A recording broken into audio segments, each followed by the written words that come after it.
I'm going to break my normal tradition and talk about the sport of boxing. I'm a boxing fan besides being a psychic, and it's a diversion for me from the mental things of a lot of psychic work. And of course, my specialty is event predictive analysis. I analyze people as I did for Donald Trump and even the Super Bowl when I said Bay would win by 21 points and they won by 22. I put that video on YouTube a week before the Super Bowl.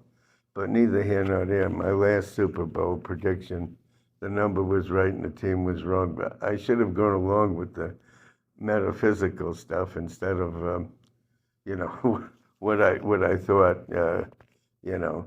But I was looking at Lomachenko, and I always wanted to comment on him. He was a two-time gold medalist from the Ukraine, and he went back to the Ukraine this year because of the battle with Russia and Putin's war, basically. And I went back and I looked at some of the things with him. He was born on February the 17th, 1988, and he's what they call a wood dragon. So being in the limelight is extremely important to him and his reputation. And he has the achievement of the sun. He wants to be in the sun, whereas with Lopez, he was a wood buffalo. So the financial aspects, other than winning, I mean, when a boxer wants to win, they don't want to lose.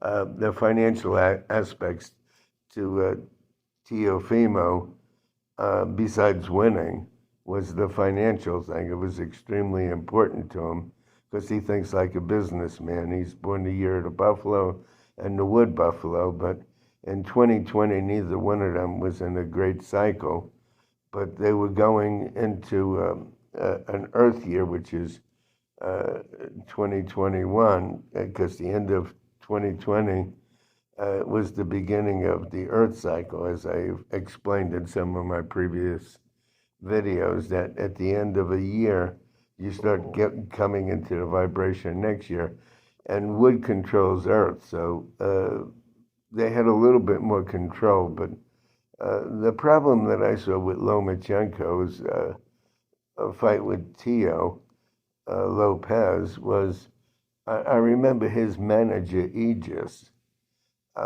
said they were showing these films on TV with him knocking this guy Comey out and him knocking people out, and he said he's going to knock Lomachenko out.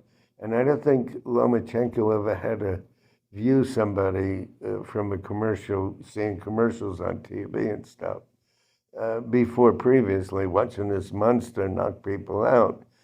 And I think he went into that fight apprehensive mentally, which he never had to worry about. He just went in there and with his skills, he beat everybody and he made it work. And he's a great boxer. And so is Teofimo. At that level, everybody's very good. It's a question of very good or very, very good. But in any event, his manager, Aegis, I guess you would pronounce it, Egis, went over to Teofimo's corner and said, "Why do you hate the Loma? He never did anything to you. He never disrespected you. He was always respectful, a gentleman." And I don't think Loma ever worried about what somebody thought when he got into the ring with him. It wasn't even a factor, and he didn't have to watch somebody on TV or advertisements of this guy knocking everybody out, Comey and whatever, and they would drop, and now he had to go into this battle with a monster, with somebody who looked like a monster, a vicious knockout artist. He never had to worry about it. He just fought his fight. And when I saw this thing on TV and the videos about his manager, Aegis, going over to or calling or getting in touch with Lopez's team, that he said to them he never disrespected you. He never worried about what an opponent thought anymore. He never worried about if the guy would knock him out before. And I think that was a factor in why he held back so long in that fight. I think he would have done better if he didn't worry about uh, Teofimo being such a knockout artist and Teofimo, whether he liked Lomachenko or not. He had never worried about this thing before. But in my opinion, that was a big factor in the loss.